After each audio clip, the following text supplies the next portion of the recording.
நரேந்திர மோடி அவர்களுடைய அரசு ஒரு குழுவை நியமித்தது. அவர் எல்லா தரப்பையும் கேட்டு அவருடைய குழு பரிந்துரை செய்தது. நியூ பென்ஷன் சிஸ்டம் வேணும்னா நியூ பென்ஷன் சிஸ்டத்திலே இருங்க, ஆனால் ஓல்டு பென்ஷன் சிஸ்டத்துக்கு பதிலாக யூனிஃபைட் பென்ஷன் சிஸ்டம் யூபிஐ என்ற ஒரு முறையை பரிந்துரைத்தார். அதை நரேந்திர மோடி அரசு ஏற்றுக்கொண்டது மட்டுமல்ல, அமல் படுகிறது. நியூ பென்ஷன் சிஸ்டத்தில் இருக்க விரும்பவர்கள் இருக்கலாம், ஆனால் நியூ பென்ஷன் சிஸ்டம் வேண்டாம்னு சொல்கிறவர்கள் யூபிஐ ஒருங்கிணைந்த பென்ஷன் சிஸ்டத்துக்கு போகலாம்னு கடந்த சில மாதங்களாக 8 மாதம்னு நினைக்கிறேன் நரேந்திர மோடி அரசு அவர்கள் அமல் செய்து வருகிறார்கள். இப்போ தமிழ்நாட்டில் ஒரு அதிகாரியின் தலைமையில் ககன் சிங் பேதி அவர் தலைமையில் ஒரு குழு அமைத்து நேற்று தான் அறிக்கை கொடுத்துருக்காங்க. அந்த அறிக்கையில் என்ன இருக்குன்னு எனக்கு தெரியாது, ஆனால் பத்திரிகையில் பல ஹேஷியங்கள் வருது. அந்த அறிக்கை வரட்டும், அந்த அறிக்கையில் அரசனுடைய முடிவு வரட்டும். ஆனால் என்னுடைய கணிப்பு என்னன்னா, மத்திய அரசு நரேந்திர மோடி அவர்களுடைய அரசு இன்று அமல் செய்கிற திட்டத்தை, புதிய திட்டத்தை ஒட்டித்தான் தமிழ்நாடு அரசு அறிக்கை இருக்கும் என்று நான் நினைக்கிறேன், நான் ஊகிக்கிறேன், எனக்கு தெரியாது, பார்க்கலாம்.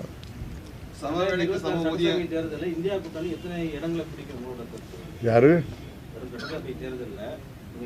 தமிழ்நாட்டிலையா? 234க்கு மேலே போக முடியாதுல்ல. உச்சவரம்பு 234 தானே.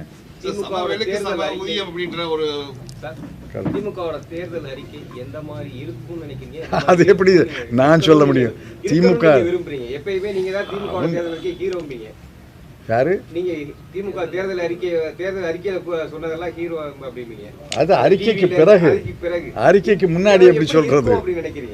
அது வரட்டும், அறிக்கை வரட்டும், அப்புறம் கருத்து சொல்றேன். இல்லையே, அறிக்கை குழுவே நியமிக்கலையே. திரு செல்வ பெருந்தகை அவர்கள் அறிக்கை குழுவை நியமிப்பதாக சொன்னார். நல்லதுன்னு சொல்லியிருக்கேன், அவ்வளோதான். கரூர் விசாரணையில் இருக்கு, விசாரணை அறிக்கை வரட்டும்.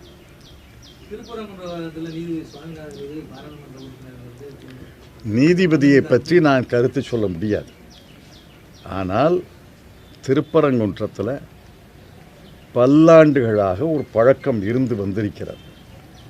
அது ஹிந்து பத்திரிகையில் ஒரு 8 நாள் 10 நாளுக்கு முன்னாடி, ஒரு 20 ஆண்டுகளுக்கு முன்னால் வந்த செய்தியை கூட வந்திருக்கு.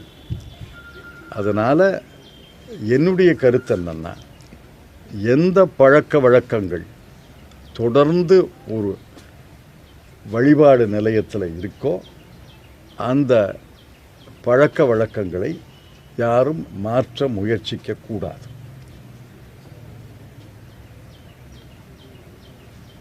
தொண்டு தொற்று என்ன பழக்க வழக்கங்கள் இருக்கோ அந்த பழக்க வழக்கத்தை தான் கடைபிடிக்க வேண்டும் என்பது என்னுடைய கருத்து. சமீப காலமாக தமிழகத்தில் சிறுவர்கள் 18 வயதுக்கு உட்பட்ட சிறுவர்கள் ஒரு தவறு செய்யும்போது அதை வீடியோவாக எடுத்து ரீல்ஸாக வெளியிடுறாங்க. அந்த சிறுவர்கள் இந்த மாதிரி போகிறதுக்கான காரணம் எப்படி சார்? செல்ஃபோன் உபயோகப்படுத்துறது தவறாக ரொம்ப இதெல்லாம் நான் எப்படி கருத்து சொல்ல முடியும்? சட்டம் ஒழுங்கு 2 தினங்களுக்கு முன்னாடி கையாளாமல் இருக்கா அப்படிங்கிற சந்தேகம். எப்படி கையாளணும்னு நினைக்கிறீங்க? கடுமையான 18 வயதுக்கு உட்பட்டவர்கள் மீது கடுமையான நடவடிக்கை எடுக்கணுமா, இது இந்த ரீல்ஸ் எடுத்து வெளியிடுறவங்கள மீது? அதெல்லாம் நடைமுறையில் சாத்தியமில்லை. ஆஸ்திரேலியாவில் செய்திருக்காங்கன்னா அதை ஒரு ஆஸ்திரேலியா மக்கள் தொகை என்ன, நம்முடைய மக்கள் தொகை என்ன, அதை நடைமுறைக்கு ஒவ்விய சட்டங்களைத்தான் கொண்டு வர முடியும். சட்டத்தை போட்டாலே அந்த சட்டத்தின்படி 140 கோடி பேரும் நடந்துக்கிறாங்கன்னு சொல்ல முடியுமா? அதனால் அது அரசு முடிவெடுக்கட்டும். சட்டம் வந்த பிறகு கருத்து சொல்லுவோம். இப்போ இருக்கிற சட்டம் குறைபாடுன்னு சொல்கிறீங்க, நான் அதை மறுக்கலை. அந்த சட்டத்தை எப்படி திருத்துவது என்பது சட்ட அறிஞர்களும் அரசு தானே முடிவு செய்யணும்.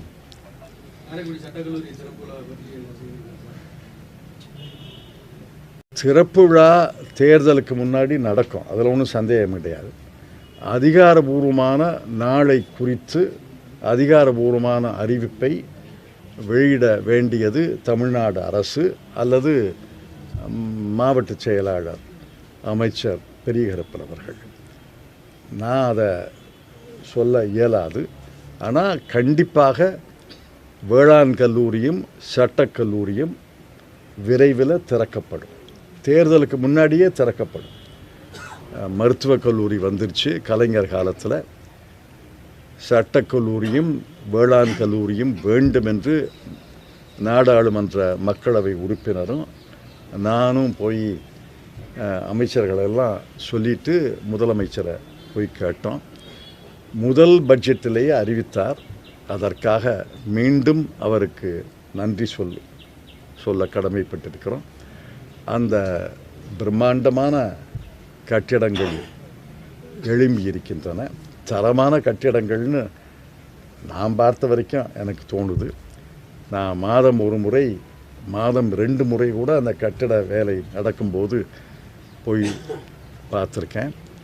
அந்த 2 கட்டிடங்கள் மற்ற நிகழ்ச்சிகளெல்லாம் ஜனவரியிலேயே நடக்கலாம். ஆனால் அதிகாரபூர்வமான அறிவிப்பை தமிழ்நாடு அரசு வெளியிடும் என்று நான் எதிர்பார்க்கிறேன். விமான நிலையம் அல்ல, விமான பயிற்சி நிலையம், ட்ரோன் பயிற்சி நிலையம். இதுதான் பிள்ளையார் சொல்லி போடுறாங்கன்னு வச்சுக்கோங்க. இது ஆரம்பிக்கட்டும். அப்புறம் காலப்போக்கில் போக்குவரத்தை பொறுத்து விமான நிலையம், இப்போ தஞ்சாவூரில் விமான நிலையம் ஆரம்பித்தாங்க, சேலத்தில் விமான நிலையம் ஆரம்பித்தாங்க. விமான போக்குவரத்து நடைபெறலையே. அதனால் அது வேண்டாம்னு சொல்லலை, வேண்டும்னு தான் எங்கள் கருத்து. ஆனால் போக்குவரத்தை பொறுத்து பிறகு பார்க்கலாம். ஆனால் இப்போ பிள்ளையார் சொல்லி போட்டிருக்காங்கங்கிறதை நான் வரவேற்கிறேன். அது நரேந்திர மோடி அவர்களுக்கும் மறைந்த திருமதி சுஷ்மா ஸ்வராஜ் அவர்களையும் கேட்க வேண்டிய கேள்வி. நாங்கள் ஆட்சிக்கு வந்தால் டாலர் மதிப்பு 40 ரூபான்னு சொன்னாங்க.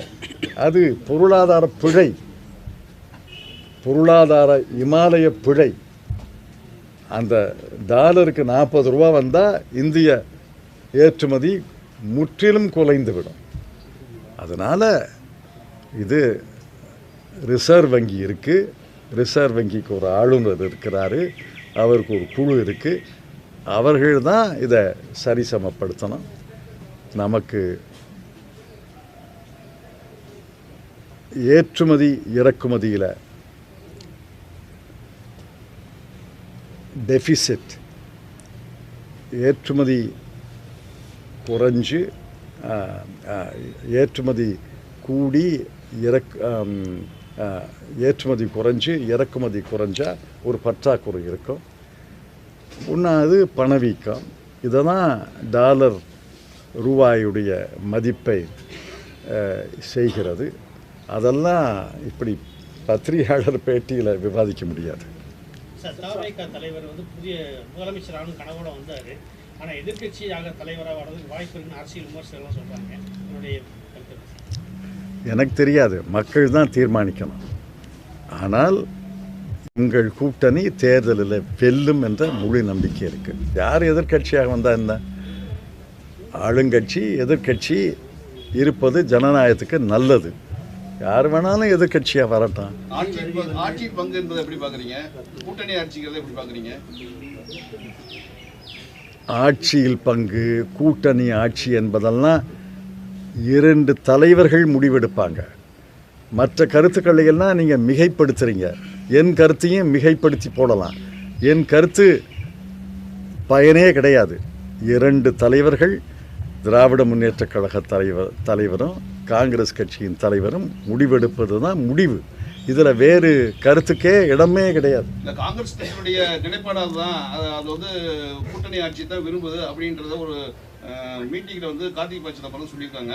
அதோடைய உரிமை கூட, எங்களுடைய உரிமை கூட அதை கேட்பதை எங்களுக்கு உரிமைன்னு சொல்லியிருக்காங்க. அதை பற்றி தனிப்பட்ட மனிதர்கள், தனிப்பட்ட எம்எல்ஏக்கள், தனிப்பட்ட எம்பிக்கள் தங்கள் கருத்தை சொல்லலாம்.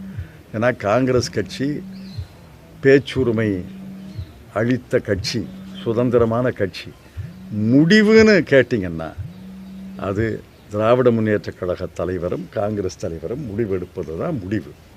கூட்டணிக்கு சலசலப்பு ஏற்படுத்துற மாதிரி காங்கிரஸ் தலைவர்களே பல மாநிலங்களில் கருத்துக்கள் சொல்றாங்க சார். இந்த பாருங்க, அதை பேசுகிறதே மேலிடம் சொன்னாங்க. எல்லாரும் கருத்து சுதந்திரம். இது என்ன சர்வாதிகார நாடா? யாரும் வாயை திறக்கப்படாது.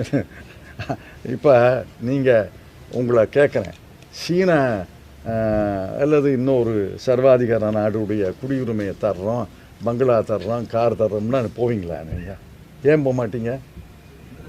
மாளிகை இருக்குது, 4 வேளை சாப்பாடு போடுறோம், வேலையே பார்க்க வேண்டாம், சொகுசாக இருங்கனையா போவீங்களா? அதுதான் தனி மனிதனுடைய பேச்சுரிமை வேறு, கட்சியினுடைய முடிவு வேறு. ரெண்டையும் குழப்பாதீங்க. ரெண்டையும் குழப்பறதுனால தான் இந்த குழப்பமே வருது.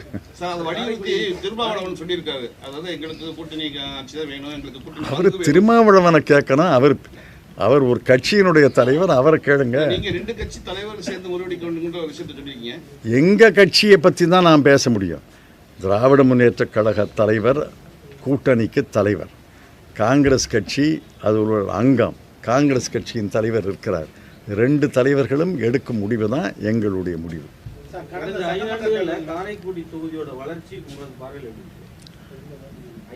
நீங்களே பாருங்க, காரைக்குடி தொகுதியில் வளர்ச்சி இருக்கா இல்லையான்னு பாருங்க, பார்த்து சொல்லுங்க. நாங்கள் சட்டமன்ற தேர்தலுக்கு எந்த தொகுதியில் வேட்பாளர் நிற்கிறாரோ அந்த தொகுதியுடைய வேட்பாளர் ஒரு அறிக்கை தருவார் இல்லை, ஒரு தேர்தல் அறிக்கை தருவார்ல. இப்போ காரைக்குடி தொகுதியில் எங்கள் வேட்பாளர் இருந்தார்னா அந்த வேட்பாளர் தேர்தல் அறிக்கை தருவார். அந்த தேர்தல் அறிக்கையில் வளர்ச்சியெல்லாம் பட்டியலிடுவோம்.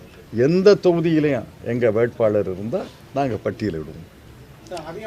நீ காரைக்குடி தேர்தல் அறிக்கை யார் வெளியிட்டாலும் சரி, நீண்ட பட்டியலை வெளியிடுவோம். யாரு சொல்லுங்க அடுத்தது.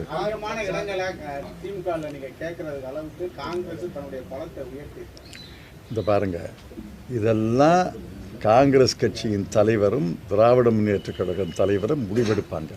நீங்கள் கேள்வி கேட்டு நாம் பதில் சொல்வதாக பயனே கிடையாது.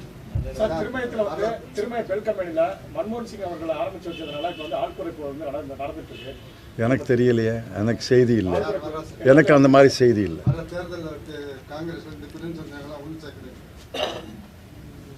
எல்லாரும் காங்கிரஸ்ல தான் இருக்காங்க. பல பிரிவுகள் இருக்கதான் எனக்கு தெரியல. நான் போகிற இடத்துல எல்லாம் எல்லாரும் தான் கூடுறாங்க. சட்டமன்ற தேர்தலில் காங்கிரஸ்க்கு வந்து போதிய அளவு திமுக தரப்புல வந்து ஆதரவு கொடுக்கப்பட அதெல்லாம் கிடையாது. 25 இடங்கள் கொடுத்தார்கள், 18 வெற்றி பெற்றோம், 72% ஸ்ட்ரைக் ரேட். ஆக எல்லாரும் ஒத்துழைப்பு தந்தாங்க. திராவிட முன்னேற்ற கழகம், விசிகா, இந்திய கம்யூனிஸ்ட் கட்சி, மார்க்சிஸ்ட் கம்யூனிஸ்ட் கட்சி, முஸ்லீம் லீக் எல்லாரும் ஒத்துழைப்பு தந்தாங்க. 25ல் 18 வென்றோம், 72% ஸ்ட்ரைக் ரேட். தமிழ்நாட்டில் அதிகமான ஸ்ட்ரைக் ரேட் காங்கிரஸ் கட்சியா. சரி, நன்றி, வாங்க.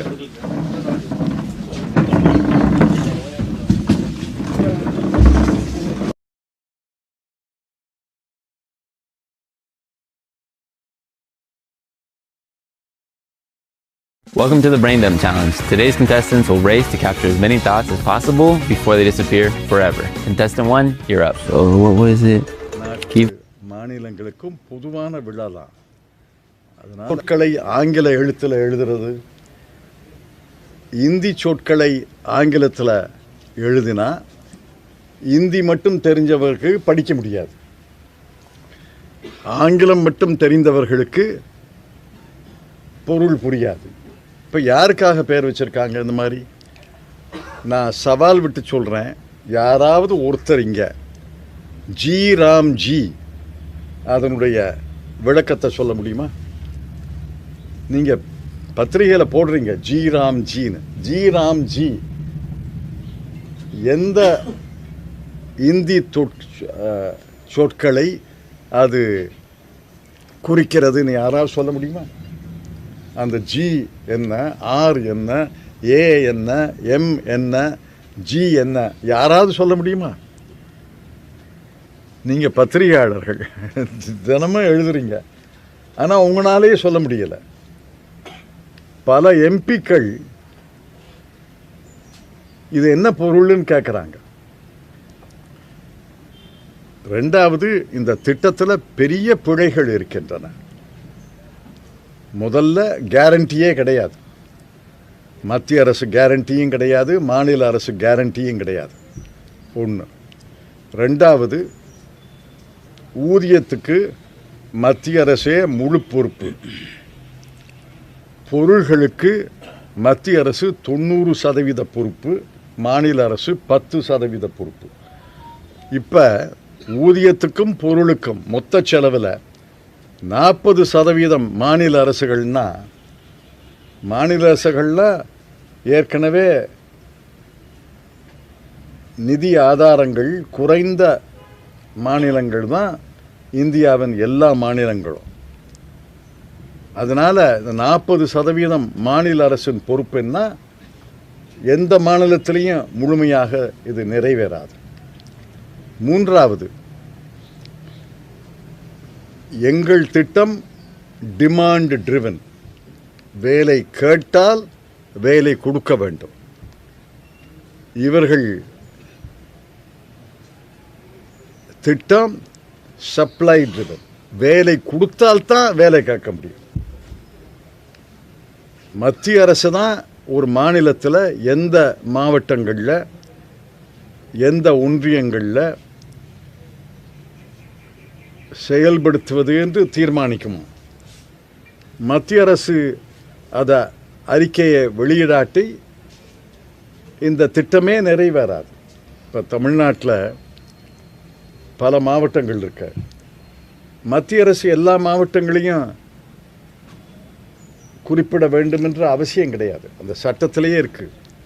3 மாவட்டத்தில் தான் செயல்படும். என்ன பண்ணுவாங்கன்னா, தேர்தலுக்கு முன்னாடி பாரதிய ஜனதா கட்சி ஆளும் அனைத்து மாநிலங்களும் அனைத்து மாவட்டங்களும் அறிவிக்கப்படும். பாரதிய ஜனதா கட்சி ஆளாத மாநிலங்களில் ஒப்புக்கு 1 மாவட்டம் 2 மாவட்டம் அறிவிக்கப்படும்.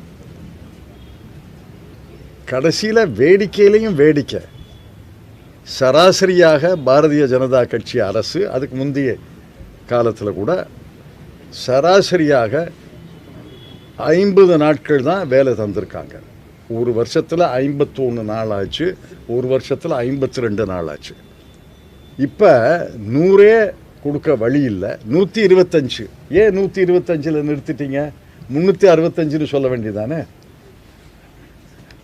325 சொன்னாலும் ஒன்று தான், 125 சொன்னாலும் ஒன்று தான்.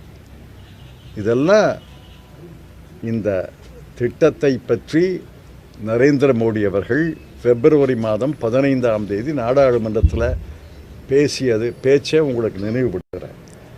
இந்த திட்டத்தை நாங்கள் ஏற்றுக்கொள்ளவில்லை, ஆனால் இந்த திட்டத்தை நான் ஒழிக்க மாட்டேன். என்னுடைய அரசியல் உள்ளுணர்வு என்ன சொல்கிறது என்றால், இந்த திட்டம் தொடர்ந்து இருக்கணும். ஐக்கிய முற்போக்கு கூட்டணியினுடைய படுதோல்விக்கு நினைவு சின்னமாக இந்த திட்டம் இருக்கும்.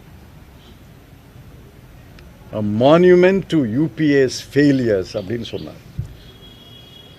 அவரால் இந்த திட்டத்தை நிறைவேற்ற முடியாது என்று எங்களுக்கும் தெரியும், ஏழை எளிய மக்களுக்கும் தெரியும்.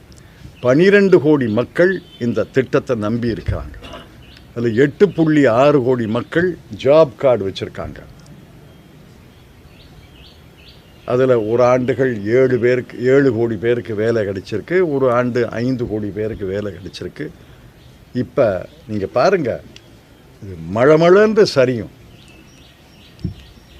இந்த திட்டத்தை அவர்கள் ஒழித்து புதிய திட்டத்தை அறிமுகம் செய்ததை நாங்கள் கடுமையாக காங்கிரஸ் கட்சி கண்டிக்கிறது. மத்திய காங்கிரஸ் காரிய கமிட்டியில் தீர்மானம் நிறைவேற்றியிருக்கோம். சமீப காலமாக வந்து பெரியார் வந்து கடுமையாக தமிழகத்தில் வந்து விமர்சிக்கப்படுகிறார். நாம் தமிழர் கட்சியினர் வந்து பாரதியாரோட பெரியாரை வந்து விமர்சிக்கிறார்.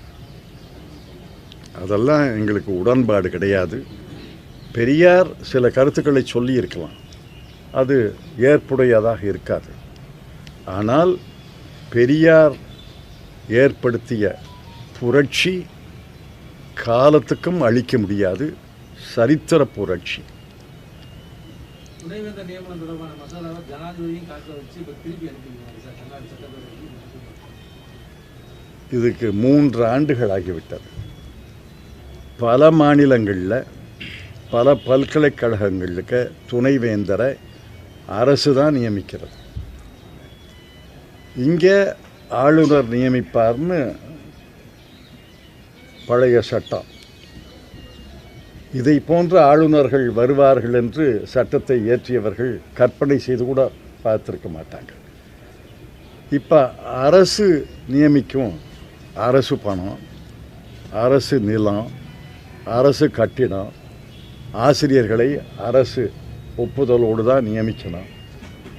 எல்லாமே அரசுனா ஏன் துணைவேந்தரை மட்டும் ஆளுநர் நியமிக்கணும்? துணைவேந்தரை அரசு நியமிக்கப்படாதா? மத்திய அரசு பல மத்திய பல்கலைக்கழகங்களுக்கு துணைவேந்தரை மத்திய அரசு தானே நியமிக்கிறது. ஆக மாநிலத்தில் உள்ள பல்கலைக்கழகங்களுக்கு மாநில அரசு ஏன் துணைவேந்தரை நியமிக்கக்கூடாது? இதற்கு பதிலே கிடையாது. ஆளுநரும் பதில் சொல்லலை, குடியரசுத் தலைவரும் பதில் சொல்லலை. எல்லாமே மாநில அரசுடைய பொறுப்பு. நிலம், கட்டடம், சம்பளம், நியமனம் எல்லாருமே மாநில அரசுக்கு பொறுப்பு. ஆனால் துணைவேந்தரை மட்டும் ஆளுநர் நியமிப்பாரா? காலத்துக்கு ஏற்ப சட்டங்களை மாற்றுவது என்பது இயல்பு தான். தமிழகத்தில் வந்து இப்போ வந்து அரசு ஊழியர்கள், செவிலியர்கள், பல்வேறு அரசு வேலை அப்புறம் போராட்டம் நடத்துறாங்க. தேர்தல் வாக்குறுதியை நிறைவேற்றல அப்படின்ற ஒரு குற்றச்சாட்டு வச்சு தொடர்ச்சியா போராட்டம் நடத்திட்டு வர்றாங்க. சென்னை நகரமே வந்து ரொம்ப பெரிய இல்லை நீங்கள் போய் நீங்களே போராட்டத்தில் சேர்ந்துருவீங்க போல இருக்கு. இல்லை, அது உண்மைதானே சார்? தயவுசெய்து கேள்வி கேட்டுட்டா பதில் கேளுங்க, அவ்வளோதான். இப்போ நான் பத்திரிகையில் பார்த்த வரைக்கும் பெரிய பிரச்சனை ஓய்வூதிய பிரச்சனை. அதில் old pension system, new pension system என்று 2 சிஸ்டங்கள் இருக்கின்றன. நியூ பென்ஷன் சிஸ்டம் எங்களுக்கு வேண்டாம், ஓல்டு பென்ஷன் சிஸ்டத்துக்கு முறைக்கு திரும்பி போகணும்னு சொல்கிறாங்க.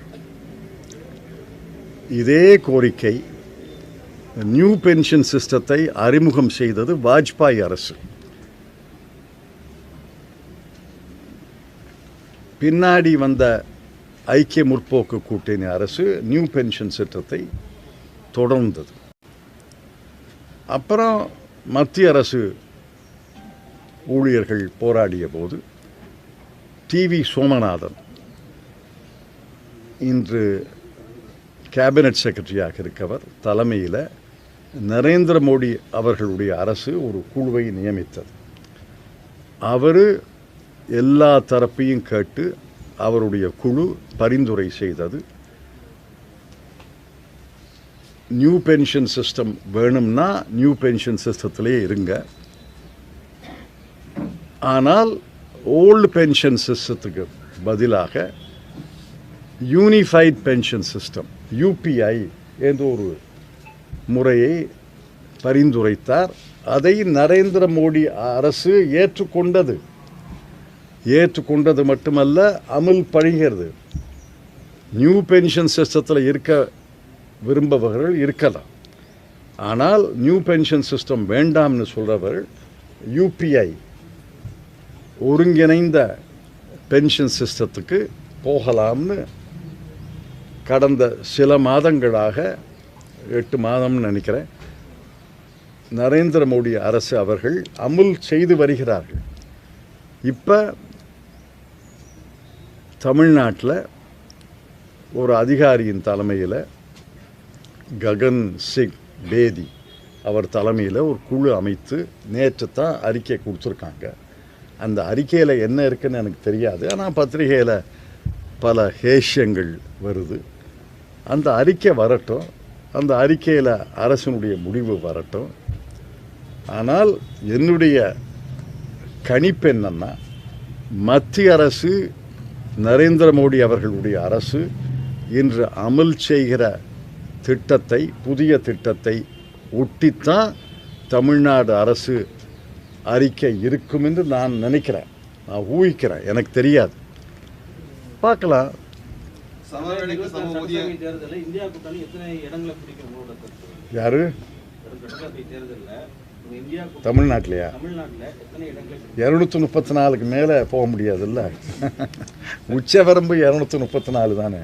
சமவேளைக்கு சம ஊதியம் அப்படின்ற ஒரு திமுகவோட தேர்தல் அறிக்கை எந்த மாதிரி இருக்கும்னு நினைக்கிறீங்க? அது எப்படி நான் சொல்ல முடியும்? திமுக விரும்புறீங்க, எப்பயுமே நீங்க தான் திமுக தேர்தல் அறிக்கை ஹீரோம்பீங்க. யாரு? நீங்க திமுக தேர்தல் அறிக்கையில சொன்னதெல்லாம் ஹீரோ அப்படிம்பீங்க. அது அறிக்கைக்கு பிறகு, அறிக்கைக்கு முன்னாடி எப்படி சொல்றது? அப்படின்னு நினைக்கிறீங்க? அது வரட்டும், அறிக்கை வரட்டும், அப்புறம் கருத்து சொல்றேன். காங்கிரஸ் எதுவும் தேர்தல் அறிக்கையில் உங்களோட சஜஷன்ஸ் எதுவும் இருக்கா சார்? அறிக்கையில் இல்லையே, அறிக்கை குழுவே நியமிக்கலையே. திரு செல்வ பெருந்தகை அவர்கள் அறிக்கை குழுவை நியமிப்பதாக சொன்னார். நல்லதுன்னு சொல்லியிருக்கேன், அவ்வளோதான். கரூர் சம்பவத்தை எப்படி சார் பாக்குறீங்க? கரூர் விசாரணையில் இருக்குது, விசாரணை அறிக்கை வரட்டும். திருப்பரங்குன்றத்தில் நீதி சுவாமிநாதன் பாராளுமன்ற உறுப்பினர் நீதிபதியை பற்றி நான் கருத்து சொல்ல முடியாது. ஆனால் திருப்பரங்குன்றத்தில் பல்லாண்டுகளாக ஒரு பழக்கம் இருந்து வந்திருக்கிறது. அது ஹிந்து பத்திரிகையில் ஒரு 8 நாள் 10 நாளுக்கு முன்னாடி, ஒரு 20 ஆண்டுகளுக்கு முன்னால் வந்த செய்தியை கூட வந்திருக்கு.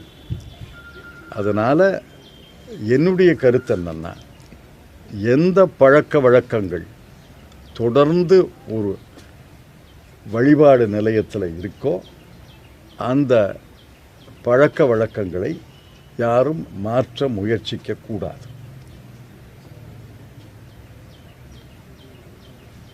தொண்டு தொற்று என்ன பழக்க வழக்கங்கள் இருக்கோ அந்த பழக்க வழக்கத்தை தான் கடைபிடிக்க வேண்டும் என்பது என்னுடைய கருத்து. சமீப காலமாக தமிழகத்தில் சிறுவர்கள் 18 வயதுக்கு உட்பட்ட சிறுவர்கள் ஒரு தவறு செய்யும்போது அதை வீடியோவாக எடுத்து ரீல்ஸாக வெளியிடுறாங்க. அந்த சிறுவர்கள் இந்த மாதிரி போகிறதுக்கான காரணம் எப்படி சார்? செல்ஃபோன் உபயோகப்படுத்துறது தவறாக ரொம்ப இதெல்லாம் நான் எப்படி கருத்து சொல்ல முடியும்? சட்டம் ஒழுங்கு கையாளாமல் இருக்கா அப்படிங்கிற ஒரு சந்தேகம். 2 தினங்களுக்கு முன்னாடி திருத்தணியில் கையாளாமல் இருக்கா அப்படிங்கிற ஒரு சந்தேகம். எப்படி கையாளணும்னு நினைக்கிறீங்க? கடுமையான 18 வயதுக்கு உட்பட்டவர்கள் மீது கடுமையான நடவடிக்கை எடுக்கணுமா, இது இந்த ரீல்ஸ் எடுத்து வெளியிடுறவங்கள மீது? அது மாதிரி 18 வயதுக்கு உட்பட்டவர்கள் பயன்படுத்தக்கூடாது, அந்த மாதிரி ஏதாவது? அதெல்லாம் நடைமுறையில் சாத்தியமில்லை. ஆஸ்திரேலியாவில் செய்திருக்காங்கன்னா அதை ஒரு ஆஸ்திரேலியா மக்கள் தொகை என்ன, நம்முடைய மக்கள் தொகை என்ன, அதை நடைமுறைக்கு ஒவ்விய சட்டங்களைத்தான் கொண்டு வர முடியும். சட்டத்தை போட்டாலே அந்த சட்டத்தின்படி 140 கோடி பேரும் நடந்துக்கிறாங்கன்னு சொல்ல முடியுமா? அதனால் அது அரசு முடிவெடுக்கட்டும், சட்டம் வந்த பிறகு கருத்து சொல்லுவோம்.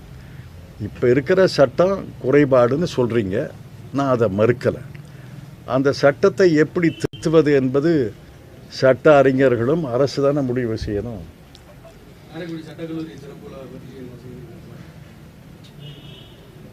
சிறப்பு விழா தேர்தலுக்கு முன்னாடி நடக்கும், அதில் ஒன்றும் சந்தேகம் கிடையாது. அதிகாரபூர்வமான நாளை குறித்து அதிகாரபூர்வமான அறிவிப்பை வெளியிட வேண்டியது தமிழ்நாடு அரசு அல்லது மாவட்ட செயலாளர் அமைச்சர் பெரியகரப்பன் அவர்கள். நான் அதை சொல்ல இயலாது. ஆனால் கண்டிப்பாக வேளாண் கல்லூரியும் சட்டக்கல்லூரியும் விரைவில் திறக்கப்படும். தேர்தலுக்கு முன்னாடியே திறக்கப்படும். மருத்துவக் கல்லூரி வந்துருச்சு கலைஞர் காலத்தில். சட்டக்கல்லூரியும் வேளாண் கல்லூரியும் வேண்டும் என்று நாடாளுமன்ற மக்களவை உறுப்பினரும் நானும் போய் அமைச்சர்களெல்லாம் சொல்லிட்டு முதலமைச்சரை போய் கேட்டோம். முதல் பட்ஜெட்டிலேயே அறிவித்தார். அதற்காக மீண்டும் அவருக்கு நன்றி சொல்ல கடமைப்பட்டிருக்கிறோம். அந்த பிரம்மாண்டமான கட்டிடங்கள் எழும்பி இருக்கின்றன. தரமான கட்டிடங்கள்னு நான் பார்த்த வரைக்கும் எனக்கு தோணுது. நான் மாதம் 1 முறை, மாதம் 2 முறை கூட அந்த கட்டிட வேலை நடக்கும்போது போய் பார்த்துருக்கேன். அந்த 2 கட்டிடங்கள் மற்ற நிகழ்ச்சிகள் எல்லாம் ஜனவரியிலேயே நடக்கலாம். ஆனால் அதிகாரபூர்வமான அறிவிப்பை தமிழ்நாடு அரசு வெளியிடும் என்று நான் எதிர்பார்க்கிறேன். விமான நிலையம் அல்ல, விமான பயிற்சி நிலையம், ட்ரோன் பயிற்சி நிலையம்.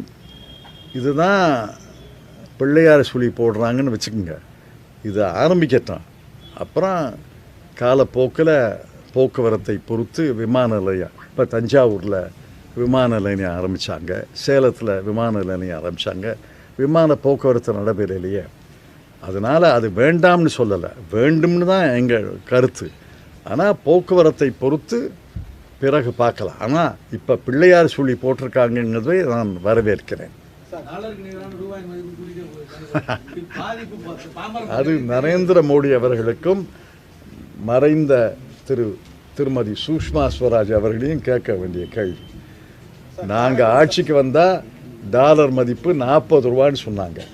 அது பொருளாதார பிழை, பொருளாதார இமாலய பிழை.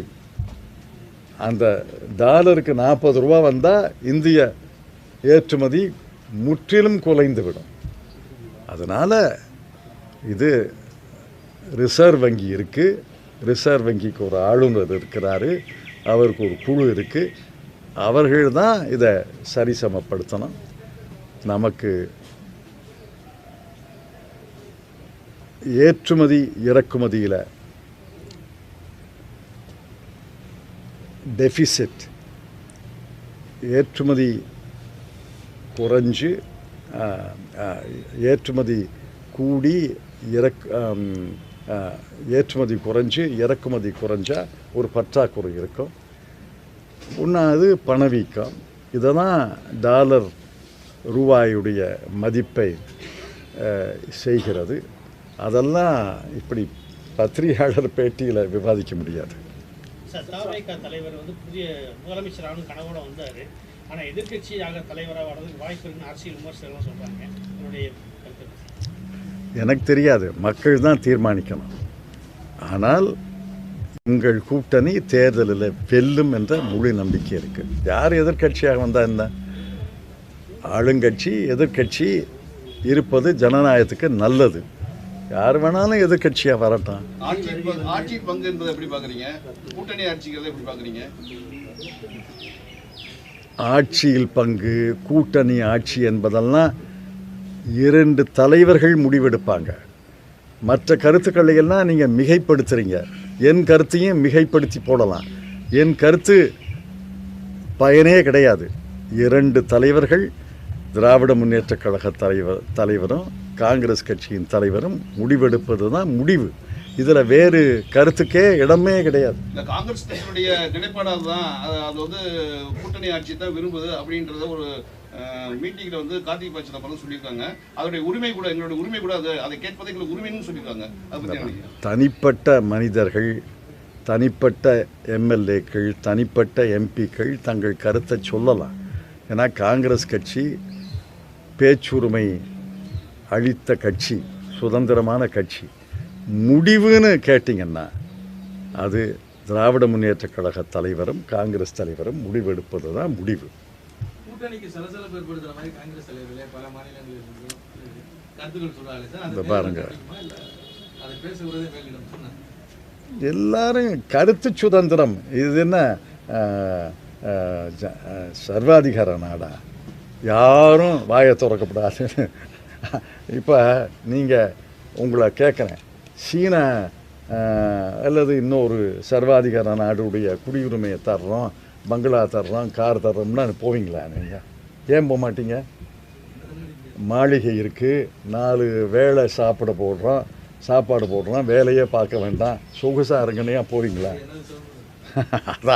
அதுதான் தனி மனிதனுடைய பேச்சுரிமை வேறு, கட்சியினுடைய முடிவு வேறு. ரெண்டையும் குழப்பாதீங்க. ரெண்டையும் குழப்பறதுனால தான் இந்த குழப்பமே வருது.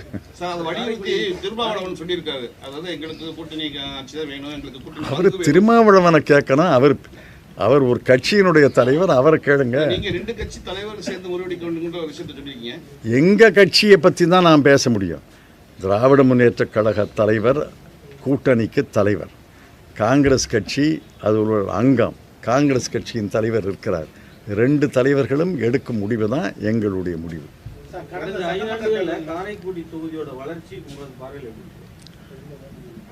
நீங்களே பாருங்க, காரைக்குடி தொகுதியில் வளர்ச்சி இருக்கா இல்லையான்னு பாருங்க, பார்த்து சொல்லுங்க. நாங்கள் சட்டமன்ற தேர்தலுக்கு எந்த தொகுதியில் வேட்பாளர் நிற்கிறாரோ அந்த தொகுதியுடைய வேட்பாளர் ஒரு அறிக்கை தருவார் இல்லை, ஒரு தேர்தல் அறிக்கை தருவார் இல்லை. இப்போ காரைக்குடி தொகுதியில் எங்கள் வேட்பாளர் இருந்தார்னா அந்த வேட்பாளர் தேர்தல் அறிக்கை தருவார். அந்த தேர்தல் அறிக்கையில் வளர்ச்சியெல்லாம் பட்டியலிடுவோம். எந்த தொகுதியிலையும் எங்கள் வேட்பாளர் இருந்தால் நாங்கள் பட்டியலிடுவோம். நீ காரைக்குடி தேர்தல் அறிக்கை யார் வெளியிட்டாலும் சரி, நீண்ட பட்டியலை வெளியிடுவோம். யாரு சொல்லுங்க அடுத்தது.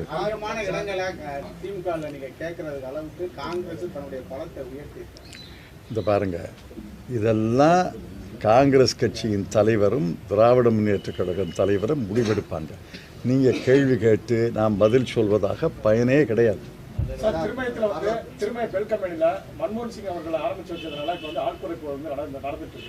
எனக்கு தெரியலையே, எனக்கு செய்தி இல்லை, எனக்கு அந்த மாதிரி செய்தி இல்லை.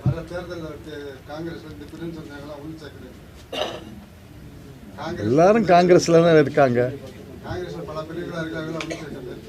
பல பிரிவுகள் இருக்கதா எனக்கு தெரியல. நான் போகிற இடத்துல எல்லாம் எல்லாரும் தான் கூடுறாங்க. சட்டமன்ற தேர்தலில் காங்கிரஸ்க்கு வந்து போதிய அளவு திமுக தரப்புல வந்து ஆதரவு கொடுக்கப்பட்ட அதெல்லாம் கிடையாது. 25 இடங்கள் கொடுத்தார்கள், 18 வெற்றி பெற்றோம், 72% ஸ்ட்ரைக் ரேட். ஆக எல்லாரும் ஒத்துழைப்பு தந்தாங்க. திராவிட முன்னேற்ற கழகம், விசிகா, இந்திய கம்யூனிஸ்ட் கட்சி, மார்க்சிஸ்ட் கம்யூனிஸ்ட் கட்சி, முஸ்லீம் லீக் எல்லாரும் ஒத்துழைப்பு தந்தாங்க. 25ல் 18 வென்றோம், 72% ஸ்ட்ரைக் ரேட். தமிழ்நாட்டில் அதிகமான ஸ்ட்ரைக் ரேட் காங்கிரஸ் கட்சியா. சரி, நன்றி, வாங்க.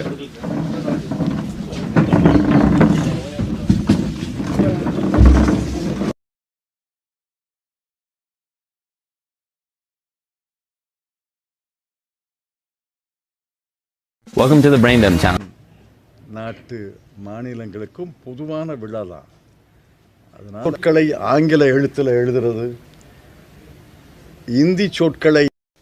வணக்கம் எல்லோருக்கும் எங்களுடைய புத்தாண்டு வாழ்த்துக்கள். அடுத்தது பொங்கல் வாழ்த்துக்கள். புதிய ஆண்டு மகிழ்ச்சி மிகுந்த வளமும் நிறைந்த ஆண்டாக இருக்க வேண்டும் என்று நாங்கள் வேண்டுகிறோம்.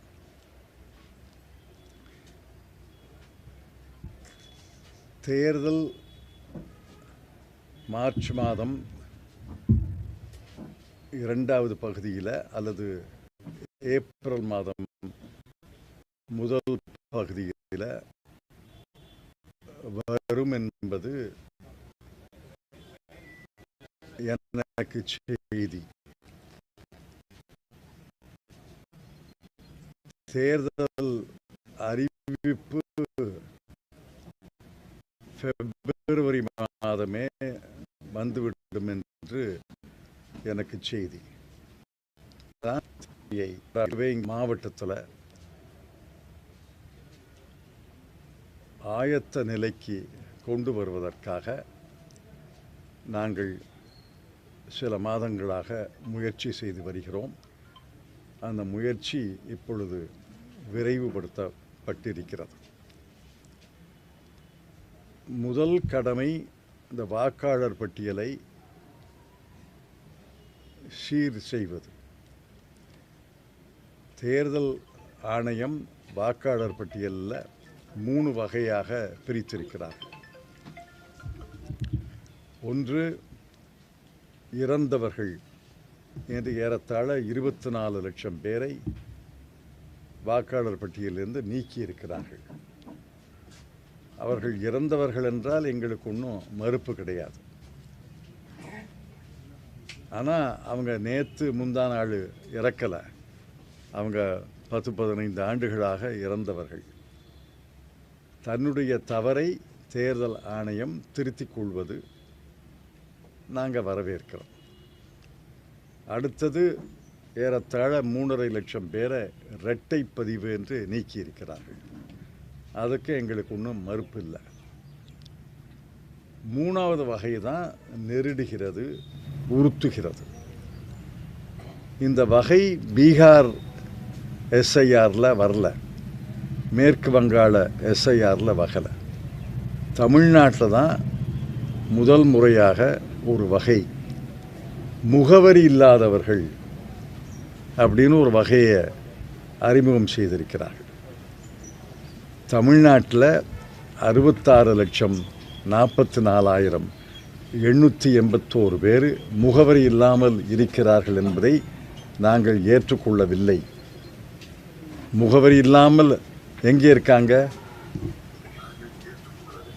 எங்கே இருக்கிறாங்க, எங்கே தூங்குறாங்க, எங்கே குடும்பம் நடத்துகிறாங்க, எங்கே சமைக்கிறாங்க, எங்கே குளிக்கிறாங்க. ஆக இந்த 66,44,881 என்பதை நாங்கள் ஏற்றுக்கொள்ளவில்லை. சில பேர் போலியாக இருக்கலாம், அந்த போலியை நீக்கு, எனக்கு ஒன்றும் ஆட்சேபம் இல்லை. ஆனால் இந்த 66 லட்சம் என்பது தவறு என்பதை இந்த கடந்த ஒரு வாரமாக நடந்த செய்திகளை நிரூபிக்கிறது. நேற்று முன்தினம் வரை 7.5 லட்சம் பேர் மனு கொடுத்துருக்காங்க. தங்களை வாக்காளர் பட்டியலில் சேர்க்க வேண்டும், தங்களை நீக்கியது தவறு என்று 7.5 லட்சம் பேர் மனு கொடுத்துருக்காக உங்கள் ஊடகங்களில் தான் வந்திருக்கு. இன்றைக்கும் நாளைக்கும் நாளை மறுநாளும் 3ஆம் தேதி 4ஆம் தேதி முகாம்களில் மேலும் பல பேர் கொடுப்பாங்க. என்னுடைய கணிப்பு 10 லட்சத்தை தாண்டிடும். அப்படின்னா அந்த 66 லட்சம் என்பது தவறு என்பது அதே நிரூபிக்கிறது. 10 லட்சம் பேர் மனு கொடுத்தாங்கன்னா எப்படி அவங்கள நீக்கினீங்க? திராவிட முன்னேற்றக் கழகம், காங்கிரஸ் கட்சி இரண்டும் முனைப்பாக தவறாக நீக்கப்பட்டவர்களை மீண்டும் வாக்காளர் பட்டியலில் சேர்க்கிறதுக்கு முனைப்பாக செயல்படுகிறார்கள். வேறு எந்த கட்சியும் செயல்படுவதாக எனக்கு தெரியலை. சில இடங்களில் அஇஅதிமுக செயல்படுவதாக கேள்விப்பட்டேன்.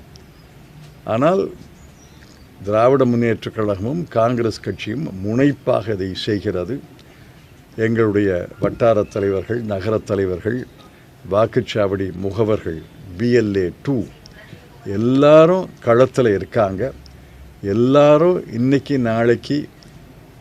நாளை மறுநாள் நீக்கல் பட்டியலை பார்த்துவிட்டு அதில் தவறாக யாராவது நீக்கப்பட்டிருந்தால் அவர்களை ஜனவரி 3ஆம் தேதி, ஜனவரி 4ஆம் தேதி வாக்குச்சாவடியில் நடைபெறும் முகாமில் சேர்க்க மனு தருவார்கள். அதை எல்லாரும் செய்ய வேண்டும். விழிப்போடு இருந்து தேர்தல் ஆணையத்தின் சூழ்ச்சிகளை எல்லாம் முறியடிக்க வேண்டும் என்பது என்னுடைய வேண்டுகோள். இப்போ நாங்கள் இந்தியா கூட்டணியில் இருக்கிறோம். இந்தியா கூட்டணியில் தான் காங்கிரஸ் இருக்கிறது. 5 பேரை பேச்சுவார்த்தை நடத்துவதற்காக காங்கிரஸ் தலைமை நியமித்திருக்கிறது. 5 பேரும் முதலமைச்சரையும் மற்ற தலைவர்களையும் ஒரு முறை சந்தித்திருக்கிறார்கள். நானும் ஒரு குழுவை நியமிக்கிறேன், பிறகு பேச்சுவார்த்தை தொடங்கலாம் என்று சொல்லியிருப்பதாக எனக்கு தமிழ்நாடு காங்கிரஸ் கமிட்டி தலைவர் சொன்னார். ஆக இந்த கூட்டணி வலுப்படும், மேலும் வலிமை அடையும், அன்றி வேறு யோசனைகளே கிடையாது. இந்தியா கூட்டணி ஒற்றுமையாக வலிமையாக தேர்தலை சந்திக்கும், தேர்தலிலே வெல்லும் என்பது என்னுடைய முழு நம்பிக்கை. கேள்வி என்ன கேளுங்க. முதல்வர் வந்து திராவிட பொங்கல்னு சொல்லி அறிக்கை கொடுத்துருக்காங்க. அது வந்து இப்போ சர்ச்சை, திராவிட பொங்கல் வாழ்த்துக்கள்னு சொல்லியிருக்காங்க. ஒரு சர்ச்சையை ஏற்படுத்தியிருக்காங்க. என்ன சர்ச்சை? அது திராவிட பொங்கலுக்கு வந்து திராவிட இது பண்ணுறாங்களா அப்படின்னு சொல்லி, அது பொங்கல்னு சொல்லாமல் திராவிட தமிழ்நாட்டு பொங்கல்னு சொன்னால் ஒத்துக்குவீங்கல்ல? அவங்க திராவிடத்தில் தமிழ்நாடு ஒரு அங்கம். திராவிடம் என்பது எல்லாருக்கும் தெரிஞ்ச சொல் தானே. பல பாடல்களில் திராவிடம் என்று வருகிறது. அதனால் திராவிட பொங்கல் என்று சொல்வதாலே பிழைன்னு சொல்ல முடியாது. தமிழ் பொங்கல், தமிழ்நாட்டு பொங்கல், இதே சங்கராந்தி என்று பல மாநிலங்களில் கொண்டாடுறாங்கள்ல. கர்நாடகத்தில், ஆந்திராவில், கேரளாவில் சங்கராந்தி என்று கொண்டாடுகிறார்கள். ஆக 5 தென் நாட்டு மாநிலங்களுக்கும் பொதுவான விழா தான். அதனால்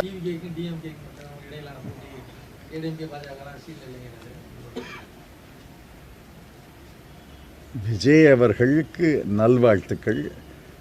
அவர் முயற்சி வெல்லாது.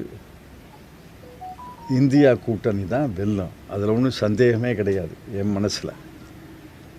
ஏன்னா இந்தியா கூட்டணி வலிமையான கூட்டணி, பல தேர்தல்களை சந்தித்த கூட்டணி. தேர்தலை எப்படி நடத்துவது, தேர்தலில் எப்படி பிரச்சாரம் செய்வது என்பதெல்லாம் பழகிய கூட்டணி. யாரும் போட்டி என்பது தொகுதியை பொறுத்து தான். ஒரு தொகுதியில் இந்தியா கூட்டணிக்கும் இன்னொரு கட்சிக்கும் போட்டி இருக்கலாம். இன்னொரு தொகுதியில் இந்தியா கூட்டணிக்கும் இன்னொரு கட்சிக்கும் போட்டி இருக்கலாம். ஆனால் இந்தியா கூட்டணி வெல்லும் என்பது என்னுடைய முழு நம்பிக்கை. இந்த முறை சட்டமன்ற தேர்தலுக்கு எவ்வளவு சீட்டு கேட்கலாம்? எவ்வளவு கேட்கலாம்னு நீங்கள் நினைக்கிறீங்க? காங்கிரஸ் கட்சி இதெல்லாம் ஒவ்வொரு தேர்தல்லையும் இந்த மாதிரி பத்திரிகையாளர்கள் கேட்கறது தான். ஒவ்வொரு தேர்தலையும் நாங்கள் பதில் சொல்லுவோம். பேச்சுவார்த்தை மூலமாக தலைவர்கள் முடிவு செய்வார்கள். கடைசியில் எத்தனை இடங்கள் என்பது திராவிட முன்னேற்றக் கழக தலைவரும் காங்கிரஸ் தலைவரும் முடிவு செய்வார்கள். மற்றவங்கள்லாம் கருத்து சொல்லலாம், ஆனால் முடிவு 2 பேருக்கு இடையே தான் முடிவு. தமிழ்நாட்டோட பொருளாதார வளர்ச்சி எந்த அளவு ஊபியோட கம்பேர் பண்றாங்க? எனக்கு உடன்பாடு கிடையாது. எங்களுடைய தோழர் சொன்னதில் எனக்கு உடன்பாடு கிடையாது. இந்திய மாநிலங்களிலேயே தமிழ்நாடு தான் கடந்த ஆண்டு அதிகமான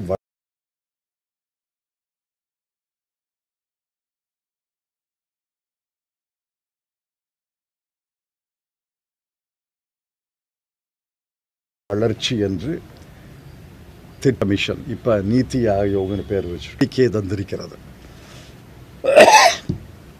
அதனால் உத்தரப்பிரதேசத்தோடு ஒப்பிடுவதை எனக்கு உடன்பாடு கிடையாது. அதுக்கு பல காரணங்கள் இருக்குது. அதையெல்லாம் வெளியில் சொல்ல வேண்டிய அவசியமில்லை. மெத்த படித்தவர்களோடு நான் பொது அரங்கில் எனக்கு ஒன்றும் தகுதி கிடையாது. அதனால் எனக்கு உடன்பாடு இல்லைன்னு சொல்கிறேன்.